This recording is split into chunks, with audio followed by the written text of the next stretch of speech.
Salut à tous, on se retrouve aujourd'hui pour parler du Real Madrid en ce jeudi 30 octobre et on commence tout d'abord avec les photos de l'entraînement du jour les gars. Donc un entraînement pour préparer bien sûr la réception de Valence, ça sera après-demain les gars, samedi soir à 21 h au Bernabéu bien sûr, match à domicile. Et on commence tout d'abord avec Xabi Alonso, bien sûr le coach, on peut voir le jeune Hendrik, on peut voir également Fede Valverde, on peut voir Arda Güler, même Hudson, regardez Eduardo Camavinga, donc lui il a déjà tout sorti. Le bonnet, même si on n'est pas encore en hiver, donc lui il avait déjà très froid. Bon après il pleuvait lors de l'entraînement du jour, donc voilà quelques photos bien sûr lors de cet entraînement où il y a Arda Güler bien sûr avec Brahim Diaz par exemple, donc voilà beaucoup de sourires. N'oubliez pas que le dernier match a été une réussite, victoire 2-1 lors du Classico contre le Barça, donc voilà un entraînement qui s'est bien passé, pas de blessure. Donc entraînement on va dire parfait. Concernant les prochains matchs avant la trêve internationale, on sait qu'il reste 3 rencontres. Donc c'est simple, là voilà les prochains matchs. Donc il y a une rencontre à domicile et 2 déplacements. Donc Valence à domicile, puis après Liverpool et le Rayo Vallecano. Et tiens juste on va parler de l'équipe de Liverpool, futur adversaire du Real Madrid en Ligue des Champions, mais pas que le Real en Ligue des Champions, c'est 3 matchs, 3 victoires, ce sera un déplacement compliqué, mais à noter que Liverpool est en crise actuellement, c'est fou de dire ça, une équipe anglaise, très forte saison dernière, qui avait bien sûr gagné la Première Ligue. Regardez leur dernier match, les gars, sur leurs 7 derniers matchs, 6 défaites, ils ont perdu hier soir contre Crystal Palace en Carabao Cup, donc de la Coupe de la Ligue anglaise.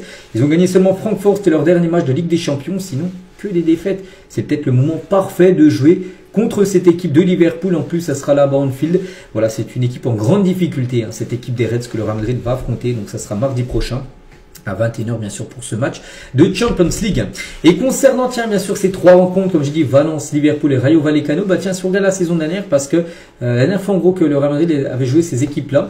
Donc tout d'abord Valence, le Real Madrid s'est incliné 2-1. Attention, saison dernière défaite 2-1 domicile contre Valence. Donc voilà, futur adversaire du Real Madrid, c'est Valence à domicile. Alors peut-être prendre une revanche.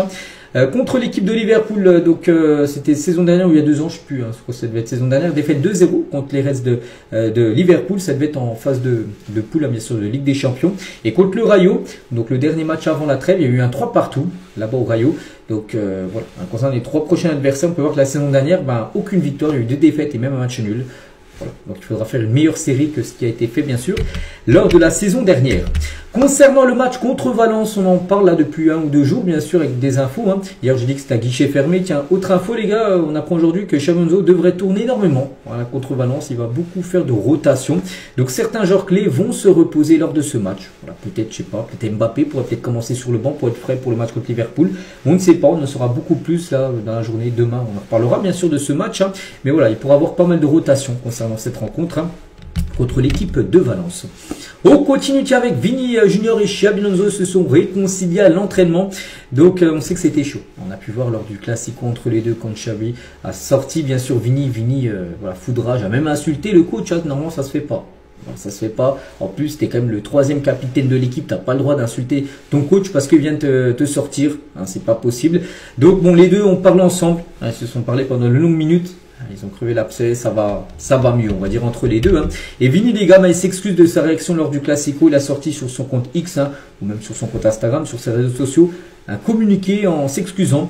Aujourd'hui, je veux présenter mes excuses à tous les supporters madrilènes pour ma réaction lors de mon remplacement pendant le Classico, tout comme je l'ai déjà fait en personne pendant l'entraînement d'aujourd'hui. Donc déjà, l'entraînement aujourd'hui, il s'est excusé, bien sûr, de son comportement.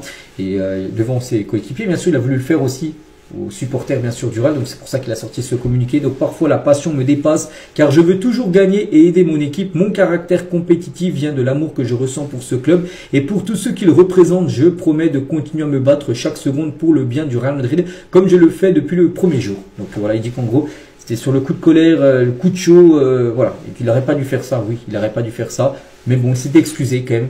Et voilà, c'est la moindre des choses de la part de Vini. Attention, il ne faut pas que ça se reproduise, bien sûr, ce genre de situation, parce que voilà, par exemple, un joueur qui insulte son entraîneur, il y a des équipes où le joueur après ne joue pas pendant de nombreux mois. Donc voilà, il devrait quand même jouer, bien sûr, Vini. Mais c'est que Vini, les gars, sur ce début de saison, les gars, regardez, tous les matchs, et bon, on peut voir qu'il n'a disputé que 3 matchs complets avec le Real Madrid. Ça devait être Levante contre l'Atlético Madrid et contre Villarreal. C'est les seuls matchs où il a commencé titulaire, il a joué le match entier. Il n'a pas été remplacé. Sinon, tous les autres matchs, quand il a commencé titulaire, il a été remplacé. Donc, voilà, je ne vais pas tous les citer. Par exemple, là, le premier match, il avait été sorti à la 78e. Le deuxième match, il avait commencé même remplaçant. Il a été rentré en jeu à la 68e contre le Real Oviedo. Là, il était sorti à 62e, 68, 63. Voilà, on peut voir voilà, par 3 matchs où il a fait tout le match entier. Donc c'est pour ça que lui, les gars, il a envie de jouer les matchs entiers, bien sûr. Quand tu es footballeur, tu es bien dans ton match. Voilà, tu as envie de jouer le match entier. Donc c'est pour ça aussi qu'il a peut-être disjoncté, on va dire, contre le Barça, après être sorti à la 72e minute du match, lors du Classico. Tout autre chose, les gars, on va parler du jeune Endrick. C'est qu'on en parle ces derniers temps. On dit qu'Endrick voilà, va partir, ça c'est quasiment sûr, normalement en janvier, en prêt. Et on apprend aujourd'hui, d'après Fabrizio Romano, qui le dit, les gars, que Endrick a ouvert la porte à un transfert du côté de Lyon, l'Olympique Lyonnais, donc une équipe française, une belle équipe. Il est enthousiaste à l'idée d'être prêté jusqu'en juin 2026. Donc voilà, c'est totalement faisable, donc un prêt là de janvier jusqu'au 30 juin, jusqu'à la fin de saison de Endrick, un prêt sans option d'achat, c'est-à-dire que dès le 1er juillet prochain, il revient du côté du Real. Donc voilà, l'Olympique Lyonnais pourrait être une belle opportunité pour lui, parce que déjà c'est une belle équipe, c'est une équipe qui joue en plus la Coupe d'Europe, l'Europa League, en plus pour l'instant je crois que c'est à 3 matchs, 3 victoires, donc il y a des chances qu'il soit qualifié aussi pour les tours suivants de l'Europa League. C'est une équipe aussi qui peut viser, titiller le PSG, viser le titre de Liga. C'est une équipe aussi qui peut avoir du temps de jeu, parce que surtout s'il va là-bas, c'est pour jouer bien sûr, c'est pas pour être sur le banc, sinon t'en restes au Real bien sûr. Donc voilà, l'Olympique Lyonnais, d'après Fabrizio Romano, peut être vraiment une belle opportunité bien sûr pour le jeune Endrick. On continue les gars, on va parler d'Halloween et les joueurs du Real Madrid. Donc demain soir, le 31 octobre, vous savez c'est Halloween. On peut voir que Militao, bon, je pense qu'il a déjà fêté Halloween tout simplement, voilà, lui, avec sa femme et ses enfants. Je pense c'est ses enfants, j'en sais rien, mais en tout cas, voilà, une petite photo de la famille Militao. On peut voir aussi Endrick avec sa femme pour Halloween, ou même Vini Junior avec sa compagne, bien sûr, pour fêter Halloween. Toute autre chose, les gars, on va parler de Ibrahima Konaté. On sait que ce joueur, les gars, le Real Madrid le suit. Voilà, parce qu'il est intéressant, parce qu'il est libre en fin de saison. Tiens, le Real Madrid l'affrontera là dans quelques jours, mardi prochain en Ligue des Champions, bien sûr. Mais on apprend aujourd'hui que Liverpool va bientôt avoir des discussions clés avec Ibrahima Konaté pour une prolongation de contrat, parce que le Real Madrid le veut, parce qu'il est libre le 30 juin prochain. Mais s'il venait à prolonger, le Real Madrid, est-ce qu'ils seront toujours intéressés par le joueur? Pas sûr, parce que déjà son prix sera beaucoup plus élevé que s'il venait à arriver. Donc s'il arrive libre, oui, il arrive pour 0 €, mais il touche toujours les joueurs une prime à la signature, bien sûr. Donc là, bien sûr, ça sera beaucoup plus cher, Konaté. Donc voilà, s'il prolonge, ça va être compliqué de voir Konaté signer du côté du Real Madrid.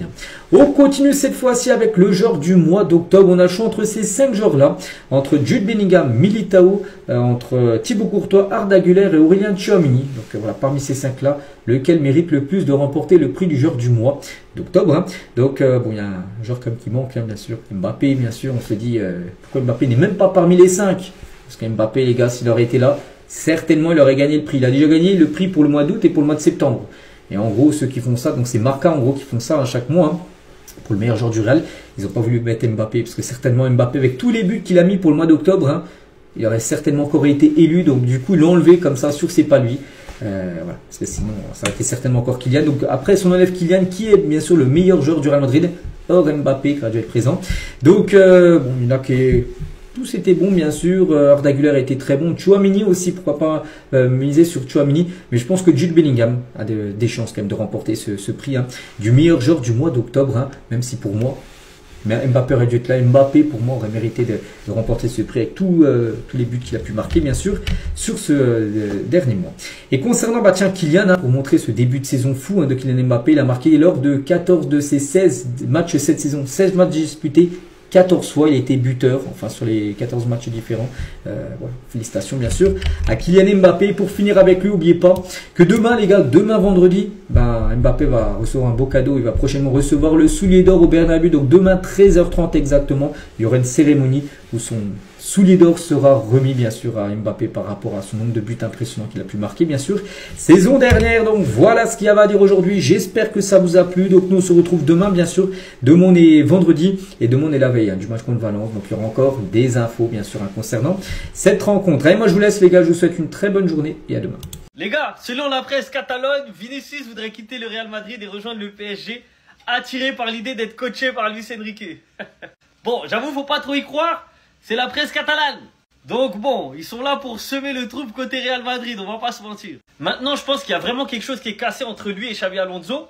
Parce que même, vous avez vu quand il est sorti l'autre fois là, Xabi Alonso, il a dit à un membre de son staff, va le chercher et dis-lui clairement que s'il revient pas, il jouera très peu. Donc déjà, ça a mis de la tension entre eux deux. Et regardez, Vinicius, il a fait un message pour s'excuser. Et il s'est excusé auprès des Madridistas. Il s'est excusé auprès de ses coéquipiers, auprès du club et auprès du président. À aucun moment dans son message, il ne cite le coach. Et croyez-moi que ça, c'est fait exprès. Les avocats, ils savent ce qu'ils font, ceux qui écrivent ce genre de courrier là. C'est pas un oubli. À aucun moment, il dit Xabi Alonso, le coach. Ce qui porte à croire que c'est possible, c'est possible. Vinicius au PSG, ça pourrait être pas mal.